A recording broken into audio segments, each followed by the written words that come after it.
Keperawatan C Angkatan 2021, Program Studi Ilmu Keperawatan, Fakultas Kesehatan Universitas Kristen Indonesia Maluku. Kami akan melakukan penyuluhan mengenai pengobatan dan pencegahan kanker paru. Selamat menyaksikan!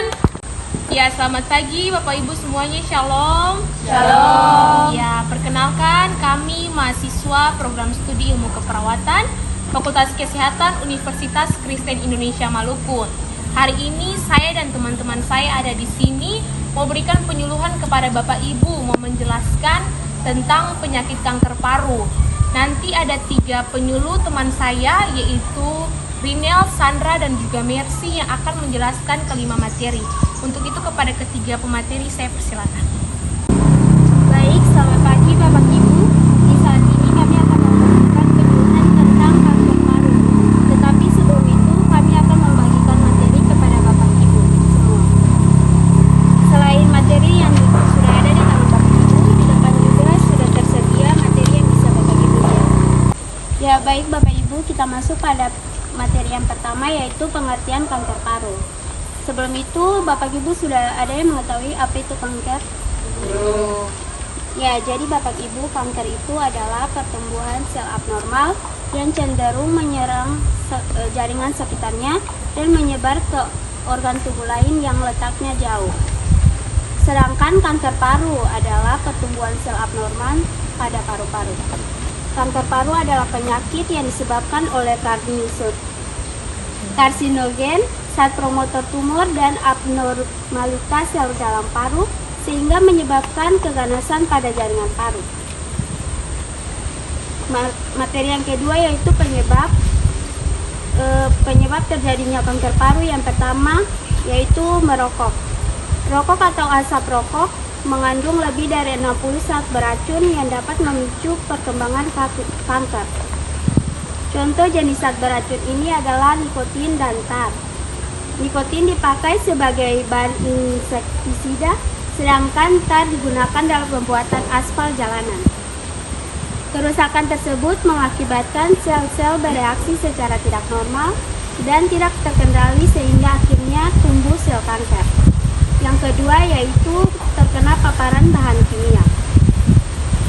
Penyebab kanker paru-paru selain merokok juga bisa berasal dari bahan kimia berbahaya seperti abses, uranium, arsenik, kadmium, kromium, nikel, sampai produk minyak bumi.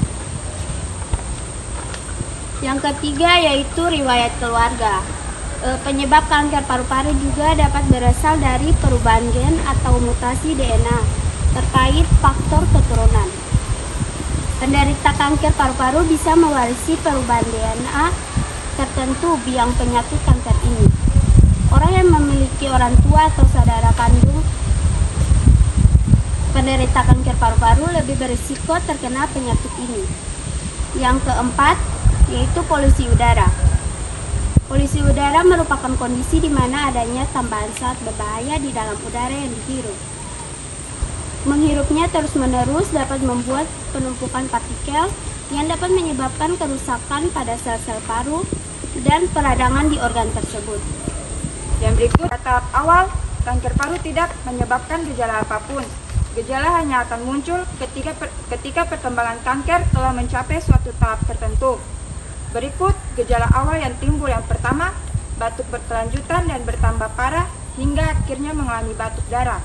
Yang kedua, mengalami kelelahan tanpa alasan. Dan yang ketiga, mengalami sesak napas dan rasa nyeri di dada. Yang keempat, pembengkakan pada wajah atau leher. Yang kelima, kehilangan selera makan. Yang keenam, delta tubuh menurun. Yang ketujuh, sakit pada tulang, bisa pada bahu, lengan, atau tangan. Dan yang ketujuh, sakit kepala. Kedelapan, suara menjadi serak. Yang kesembilan, kesulitan menelan atau sakit saat menelan sesuatu. Dan yang terakhir, yang ke-10, perubahan pada bentuk jari, yaitu ujung jari menjadi cembung. Untuk masuk ke materi yang keempat, apakah Bapak Ibu masih semangat untuk mendengarkan materi penyuluhan kami di hari ini? Semangat. Ya, baik. Pencegahan dan pengobatan kanker paru. Pencegahan yang dapat dilakukan adalah yang pertama, mengurangi atau menghentikan kebiasaan merokok. Yang kedua, menghindari kontak langsung dengan polusi udara atau polutan dari pabrik, asap, kendaraan bermotor. Yang ketiga, jika tempat bekerja rentan paparan bahan kimia berbahaya tersebut, gunakan masker atau alat pelindung diri lainnya sesuai standar kesehatan dan keselamatan. Yang berikut, mengonsumsi vitamin A dan C yang cukup bagi tubuh. Yang berikut pengobatan yang dapat dilakukan pada penderita kanker paru, yaitu yang pertama, pembedahan untuk mengangkat semua jaringan yang sakit sementara, mempertahankan sebanyak mungkin atau fungsi paru-paru yang tidak terkena kanker. Yang kedua, radiasi, dan yang ketiga, kemoterapi. Baik Bapak Ibu, selanjutnya kami akan masuk pada materi yang kelima, yaitu nutrisi untuk kanker paru. Yang pertama, penderita kanker paru disarankan untuk mengkonsumsi susu, telur, daging tanpa lemak, hati hewan, produksi kedelai, buah-buahan segar, dan sayur-sayuran yang sebagainya. Para ahli menunjukkan bahwa pasien dengan kanker paru harus menghindari amis, makanan yang berminyak, hindari pedas dan tembakau, alkohol, dan makanan yang mengiritasi lainnya. Selain itu, makanan yang baik untuk penderita kanker adalah makanan yang kaya akan zat besi, seperti daging tanpa lemak, sayuran berdaun hijau, kerang, dan buah serta sayuran yang kaya akan vitamin C. Kerang mengandung omega 3 yang dapat membantu meningkatkan sistem kekebalan tubuh. Terdapat sel kanker yang dapat dikonsumsi penderita kanker dengan cara dikukus atau direbus dengan catatan tidak terlalu sering, karena meskipun mengandung omega 3, kerang juga mengandung lemak dan kolesterol yang cukup tinggi. Kacang kedelai dan produk kedelai tanpa difermentasi diketahui mengandung genistein dan diketahui dapat menghambat pertumbuhan tumor dan dalam pencobaan laboratorium. Jadi Bapak Ibu semuanya, kesimpulan yang akan kami tarik dari penyuluhan hari ini adalah kanker paru adalah pertumbuhan sel abnormal pada paru-paru. Kanker paru terlebih banyak ditemukan pada jenis kelamin laki-laki. Penyebabnya karena merokok, terkena paparan bahan kimia, karena riwayat keluarga maupun polusi udara. Cara mencegahnya adalah dengan berhenti merokok, gunakan masker atau alat pelindung diri lainnya sesuai dengan standar kesehatan dan keselamatan untuk bekerja. Apalagi yang tempat bekerjanya rentan paparan bahan kimia berbahaya. Baik Bapak Ibu semua, materi kita sudah selesai. Apakah Bapak Ibu bisa memahami apa yang tadi disampaikan oleh teman-teman saya? Oke. Sekarang kita akan masuk dalam babak diskusi. Jika Bapak Ibu masih belum memahami tentang penyuluhan hari ini tentang penyakit kanker paru, Bapak Ibu bisa mengajukan pertanyaan dan nanti akan dijawabkan oleh 3 penyuluh kita di depan. Untuk itu, kepada Bapak Ibu yang ingin bertanya, saya berikan kesempatan. Ya, baik, terima kasih atas antisipasinya. Saya persilakan Ibu baju biru duluan untuk menyampaikan pertanyaannya. Sebelumnya, Ibu perkenalkan namanya dulu. Perkenalkan, nama saya Paulina Watimuri. Di sini saya ingin bertanya. Saya adalah perokok pasif karena di rumah saya ada bapak dan om saya yang perokok aktif. Mengapa saya yang perokok pasif berisiko terkena kanker paru-paru? Mungkin itu saja pertanyaan saya. Terima kasih. Selanjutnya mungkin untuk Ibu berbaju hitam, saya persilakan. Ya, terima kasih atas kesempatan. Perkenalkan, nama saya Noni Violentita Nasalid. Di sini saya mau bertanya, bagaimana cara atau upaya yang bisa Katong lakukan untuk menjaga Katong punya kesehatan paru-paru agar terhindar dari penyakit seperti kanker paru-paru. Terima kasih. Ya, baik, terima kasih Ibu. Selanjutnya untuk penanya berikut. Ya, terima kasih atas kesempatannya. Perkenalkan, nama Beta Silcerita Mahu. Di sini saya akan bertanya mengapa rokok bisa disebabkan kanker paru.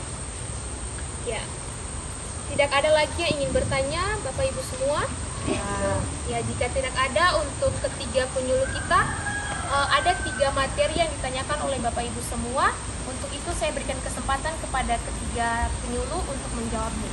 Baik, yang pertama-tama saya akan menjawab pertanyaan dari Ibu Paulina Watimuri dengan pertanyaan mengapa perokok pasif berisiko terkena kanker paru-paru.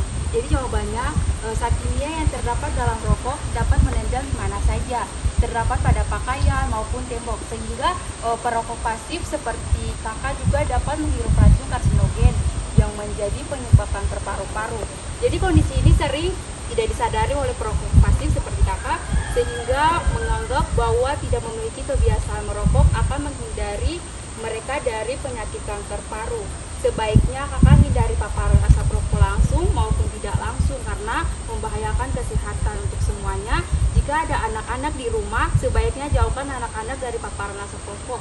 Bagi orang tua yang memiliki kebiasaan rokok, sebaiknya hindari kebiasaan ini karena banyak dampak buruk yang akan terjadi pada kesehatan. Yang berikut pertanyaan yang kedua yaitu dari Ibu Noni. Bagaimana cara atau upaya yang dapat dilakukan untuk menjaga kesehatan paru-paru kita agar tidak terkena penyakit seperti kanker paru? Jawabannya yaitu, cara menjaga agar paru-paru sehat itu dilihat dari gaya hidup kita. Gaya hidup yang sehat dapat menjaga kesehatan paru-paru agar tidak terkena penyakit seperti kanker paru. Gaya hidup seperti apakah itu? Yang pertama, berhenti merokok, menjauhi asap rokok, mencuci tangan dengan sabun dan air sebelum dan sesudah melakukan sesuatu, menghindari polusi udara dan menjaga kebersihan udara. Yang terakhir, melakukan aktivitas fisik secara rutin minimal 30 menit setiap hari seperti senam aerobik dan berenang dapat menjaga kesehatan paru-paru, menjaga kestabilan emosi, dan membantu mengelola stres. Baik, untuk pertanyaan yang ketiga dari Ibu Silvia Kitawaimau. Jadi rokok atau asap rokok mengandung lebih dari 60 zat beracun yang dapat memicu perkembangan kanker.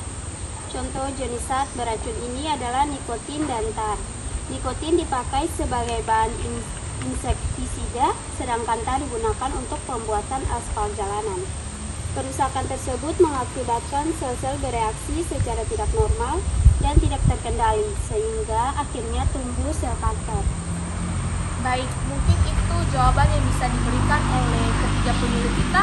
Untuk ketiga penanya, Bapak Ibu semua, apakah bisa memahami apa yang disampaikan?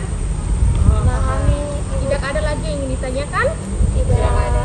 Baik, jika tidak ada, kita akan masuk dalam tahap terakhir penyuluhan kita di hari ini.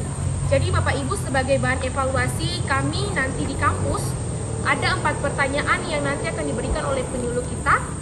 Dan pada saat pertanyaan diberikan, jika Bapak Ibu semua mengetahui jawabannya, Bapak Ibu bisa acungkan tangan untuk menjawab. Untuk itu kepada ketiga penyuluh yang ingin memberikan keempat pertanyaan, saya persilakan. Baik, jadi untuk pertanyaan pertama, jika ada yang ingin bertanya, silakan mengacungkan tangan. Yang pertama-tama, apa pengertian dari penyakit kanker paru? Perkenalkan, nama saya Miranda Syilmursa. Saya akan menjawab pertanyaan dari Nona Mercy. Jadi kanker paru adalah penyakit yang disebabkan oleh karsinogen, zat promotor tumor, dan abnormalitas sel dalam paru sehingga menyebabkan keganasan pada jaringan paru. Mungkin itu saja yang ingin saya sampaikan. Terima kasih. Ya baik, pertanyaan kedua yaitu, perkenalkan, nama saya Melik. Di sini saya akan menjawab pertanyaan dari Nona Rina.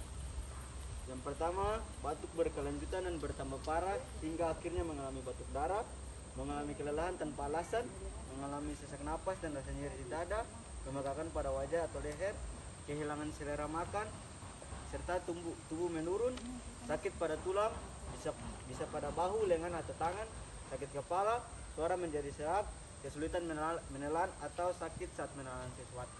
Terima kasih. Ya baik, terima kasih atas jawaban yang sangat baik. Kemudian ada pertanyaan yang keempat, yaitu apakah nutrisi seperti apakah yang dapat dikonsumsi oleh penderita kanker paru? Ada yang bisa menjawab? Baik, perkenalan, nama saya Silvia Kitawaimau. Di sini saya akan menjawab pertanyaan dari Nona Rina. Nutrisi seperti apa yang dapat dikonsumsi oleh penderita kanker paru, yaitu konsumsi susu, telur, daging tanpa lemak, hati hewan, produk kedelai, buah-buahan dan sayur-sayuran yang segar, serta hindari manis, makanan berminyak, makanan yang pedas, alkohol, dan makanan yang mengiritasi lainnya. Terima kasih. Baik, terima kasih atas jawaban yang sangat baik. Selanjutnya saya kembalikan kepada moderator. Ya, baik, terima kasih. Terima kasih juga kepada Bapak Ibu yang sudah mau menjawab pertanyaan yang diberikan oleh ketiga penyuluh kita. Kita berikan tepuk tangan dulu untuk kita semua. Ya, baik. Dengan berakhirnya pertanyaan terakhir tadi, maka berakhirlah sudah penyuluhan kita di hari ini. Tapi sebelum kita meninggalkan tempat ini, ada yang ingin saya sampaikan untuk Bapak Ibu semua, terutama yang memiliki faktor risiko kanker paru. Nanti disarankan untuk segera datang ke tempat pelayanan kesehatan jika terdapat tanda dan gejala kanker paru yang sudah dijelaskan tadi, sehingga dapat ditata laksana lebih dini dan mencegah terjadinya komplikasi. Baik Bapak Ibu, semoga penyuluhan kami tadi mengenai penjelasan kanker paru bisa Bapak Ibu ingat dan nanti Bapak Ibu aplikasikan di lingkungan rumah. Sekian dan terima kasih dari kami. Shalom. Sekian dari kelompok 2. Terima kasih.